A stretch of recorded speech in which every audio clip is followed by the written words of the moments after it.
Oui, bonjour les amis. Nous lisons aujourd'hui, dimanche, l'évangile de Matthieu au chapitre 24, les versets 39 à 44, pour nous dire que nul ne sait l'heure. Alors, pour tout vous dire, il y a un changement d'année liturgique. Donc vous savez que normalement, ça se passe toujours fin novembre. L'Église a ce qu'on appelle un ordonnancement, c'est-à-dire un lectionnaire, qui permet en fait de définir pour chaque jour de la semaine, de l'année, quels sont les textes à lire. Et tout ça est fait d'une façon assez scientifique, puisque ça permet globalement, et c'est ça l'idée depuis Vatican II, qu'une personne qui va soit tous les jours à la messe, soit tous les dimanches, couvre à peu près, je dirais, une bonne partie des textes importants de la foi chrétienne. D'accord ?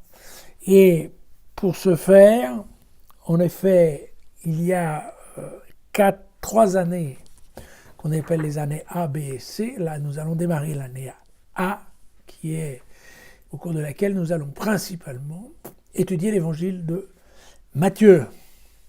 Je dis principalement, pourquoi ? Parce que, en effet, dans les dimanches de temps ordinaire, nous allons lire Matthieu. Mais il faut savoir que pendant les grandes fêtes, et pendant un certain nombre parfois de fêtes particulières, alors non, on va lire plutôt Saint Jean. C'est le cas de Noël, c'est le cas de Pâques. Voilà. Donc, nous allons continuer le même système que nous avions jusqu'à maintenant. Donc, le dimanche, nous lisons l'évangile du jour, et donc nous allons lire principalement des évangiles de Matthieu cette année. Et puis pendant la semaine, nous continuons la lecture de textes, d'autres textes. Et là, nous allons dans quelques jours, dans 2 jours, terminer les Actes des Apôtres. Et donc après les Actes des Apôtres, nous allons prendre le livre de Ruth. Voilà. Et après les livres de Samuel, et bon, voilà. On essaye d'intercaler un peu des textes plus ou moins d'importance. Mais là, ça fait longtemps qu'on n'a pas étudié vraiment des textes historiques, donc ça vaut la peine d'y retourner. Voilà. Lisons cet évangile du jour. Tels furent les jours de Noé, tel sera l'avènement du Fils de l'homme. Car de même qu'en ces jours d'avant le déluge, on mangeait, on buvait, on se mariait et on se donnait en mariage, jusqu'au jour où Noé entra dans l'arche, et on ne se doutait de rien, jusqu'à ce que vint le déluge, qui les emporte à tous. Tel sera aussi l'avènement du Fils de l'homme. Alors 2 hommes seront au champ, l'un est pris, l'autre laissé. 2 femmes en train de moudre à la meule, l'une est prise, l'autre laissée. Veillez donc, car vous ne savez pas quel jour votre Seigneur va venir. Vous le savez, si le maître de maison connaissait l'heure de la nuit à laquelle le voleur va venir, il veillerait et ne se laisserait pas percer le mur de la maison. Voilà pourquoi vous aussi tenez-vous prêts, car c'est à l'heure que vous ignorez que le Fils de l'homme va venir. Voilà. Alors en fait, c'est amusant parce que ça fait partie des choses qu'on ne comprend pas toujours très bien, mais nous commençons l'année liturgique de Matthieu en allant taper le chapitre 24, qui est en fait la dernière partie, ce qu'on appelle le discours eschatologique, donc de la fin des temps, qui est juste en fait avant la Passion. Voilà. On aurait pu penser que c'était peut-être souhaitable de démarrer au début, mais non, ça serait trop simple. Alors, ce que je pense aujourd'hui, vous dire, c'est surtout quelques mots sur l'évangile de Matthieu. On a beaucoup dit dans le temps que Matthieu, c'était probablement l'apôtre Matthieu, c'est-à-dire en fait celui qu'on appelle Lévi dans l'évangile, qui était un publicain, un collecteur d'impôts, qui se serait en fait rallié à la cause de Jésus. En fait, on n'en sait rigoureusement rien. On a appelé cet évangile Matthieu parce qu'il fallait bien lui donner un nom. Mais il y a un problème de concordance de temps qui fait que cet évangile, on est à peu près sûr qu'il a été écrit aux alentours des années 80, car le temple était déjà détruit, donc après 70. Et pour quelqu'un soit en état d'écrire à l'an 80 Ça veut dire qu'il a 80 ans, et vous voyez, à l'époque des vieillards de 80 ans, il n'y en avait quand même pas beaucoup. Alors, comme on ne sait pas, on dit oui, mais peut-être que c'est Matthieu qui a raconté la vie de Jésus à un scribe, parce que, effectivement, c'est bien documenté. Bref, personne, en fait, n'en sait rien. Ce qui est certain, c'est qu'il a été rédigé en grec, hein, cet évangile. Probablement à Antioche, vous savez, le Antioche sur Oronte, hein, celui qui est un peu au début de la Syrie, qui est en nord, et le fameux Antioche, dans lequel saint Paul a créé d'ailleurs la communauté, dans laquelle il s'est installé. Et il faut bien vous dire qu'effectivement, on va retrouver dans l'évangile de Matthieu beaucoup de traits de Paul. Ça nous a fait du bien de lire les Actes des Apôtres, quelque part, ça va nous permettre d'y voir un peu plus clair. Mais en tout cas, des idées de Paul et des idées de Luc, parce que, en fait, globalement, ces deux évangiles ont été écrits en même temps, tout à fait séparément, les gens ne se parlaient pas. Et donc chacun a écrit à la même époque son histoire de Jésus, sachant que les communautés à qui il s'adresse sont très différentes. Donc, nous allons voir que Matthieu était probablement un judéo-chrétien d'origine juive, mais très juif, et il s'adresse à une communauté juive, en tout cas d'origine juive. Ce qui est tout à fait contraire à Luc. Luc, nous savons qu'il était né en Syrie, qu'il est d'abord devenu juif avant de devenir chrétien, et qu'ensuite, comme il a passé son temps à bouger et à naviguer, en fait, on sait que Luc écrivait pour une communauté plutôt pagano-chrétienne, c'est-à-dire d'anciens païens convertis au christianisme. Et bien entendu que ces gens-là écrivent leur évangile en fonction de leur public, et donc on va se rendre compte que dans l'évangile de Matthieu, effectivement, il y a beaucoup de références à la religion juive. D'accord ? Et donc ça, on aura le temps d'y revenir. Mais à l'époque de l'année 80, alors c'est la même chose pour Luc, mais sachant que Luc est moins concerné puisqu'il est du côté plutôt pagano-chrétien.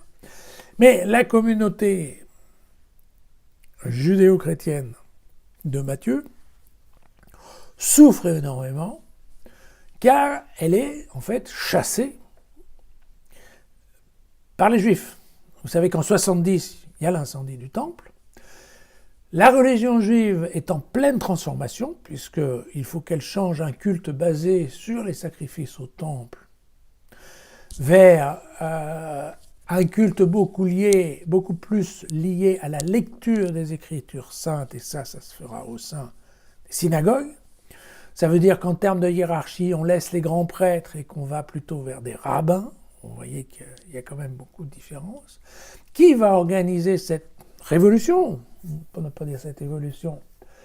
Ce sont les pharisiens dans le monde juif. Et donc, en même temps qu'ils vont faire ce travail de réorganisation, ils vont faire bien entendu un nettoyage de qui fréquente la synagogue, et ils vont mettre de côté tous les gens qui ne sont pas pharisiens, pour simplifier. Et malheureusement, donc, à l'époque, beaucoup de judéo-chrétiens allaient à la fois à la synagogue le samedi et à la maison, c'est-à-dire à l'église le dimanche. Ils arrivaient effectivement à relativement bien vivre le doublon, foi juive et foi chrétienne. Et ça devient impossible au temps de Matthieu, puisque effectivement les gens de la synagogue disent non, écoutez, terminez les chrétiens dehors. Il faut que vous choisissiez. D'accord ? Et donc ce sont tous ces traits historiques de contexte qu'on va retrouver au fur et à mesure dans l'évangile de Matthieu. Ça n'empêche que donc l'évangile de Matthieu est très connu parce que c'est un évangile facile à lire qui est assez... On dit de Matthieu qu'il est un romancier. Parce que vous allez voir que dans le vocabulaire, c'est très romancé. Et c'est un évangile qui est relativement facile à lire et qui donc a été retenu, c'est vrai, par l'Église catholique, et donc quand on va à la messe, on entend beaucoup de passages de Matthieu. Il y a, en effet, Matthieu c'est considéré, on dit le premier des évangiles, alors qu'en fait c'est le deuxième, ex aequo, mais c'est le deuxième, le plus vieux c'est celui de Marc. Mais on dit que Matthieu est le premier des évangiles, car il est celui qui correspond le plus avec les dogmes chrétiens actuels, catholiques. Et donc voilà, bon. Ce premier passage que l'on lit aujourd'hui, écoutez, on voit bien clairement que donc c'est dans ce qu'on appelle le cinquième discours de Matthieu, parce que Matthieu a suivi plus ou moins l'ordre chronologique de Marc. Mais il a un peu déstructuré cet ordre chronologique pour ne retenir en fait que 5 grands discours dans lesquels il va développer les idées de Jésus. Voilà.